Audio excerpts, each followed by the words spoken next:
AITA for calling an ambulance, which got my coworker fired. For starters, I, 27F, work in sales. If you've ever been in this field, you know it's not just about selling. It's about winning. Everything is a competition. Who can close the biggest deal? Who can meet their quota the fastest? Who gets the best clients? There's a lot of pressure, especially for someone like me who's relatively young in a company full of seasoned veterans. Most of my coworkers are in their 40s and 50s, and I'm one of the few younger people in the department. I've been here for a few years, and while I like my job, it's definitely a high-stress environment where every mistake feels magnified. So, this past weekend, the company hosted a mandatory team training event at a hotel.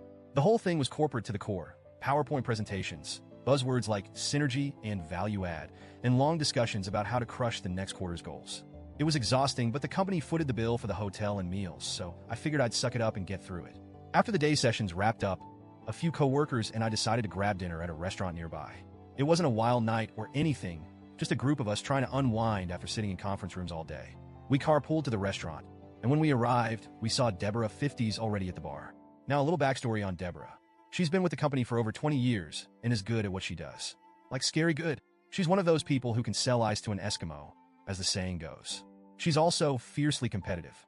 Deborah isn't unkind, but she's definitely intimidating, especially to someone like me who's still trying to prove herself. When we saw her at the bar, she was already a few drinks in. We invited her to join us at the table, but she waved us off, saying she was fine where she was. Okay, fair enough. The rest of us had a nice dinner. I had 2 beers, nothing crazy, and we all kept the conversation light. But as we were finishing up and getting ready to leave, we noticed Deborah again. She'd clearly had a lot more to drink. She was stumbling as she walked and slurring her words. Honestly, it was uncomfortable to watch. A couple of people in our group exchanged awkward glances, but no one said anything. When we got outside, Deborah followed us into the parking lot and started rummaging through her purse. My stomach dropped when I realized she was looking for her car keys. I'm not one to get in people's business, but this was a clear-cut case where I couldn't stay quiet. Hey, Deborah, I said, trying to keep my tone light. Why don't I drive you back to the hotel? It's really not safe for you to drive right now. She looked at me for a second, and I could tell she was annoyed. But after a moment, she handed me her keys and said, fine, whatever.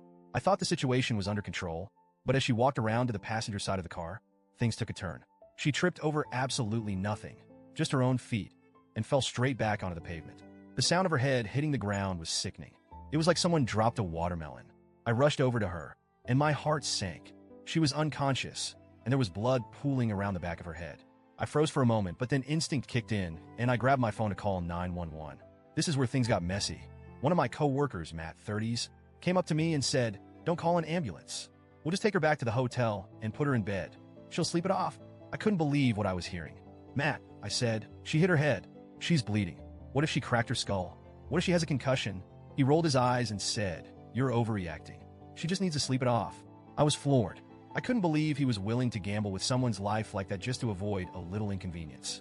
I turned to the rest of the group and said, "Does anyone here really think it's a good idea to just leave her like this?" A couple of the older employees backed me up, saying it was better to be safe than sorry.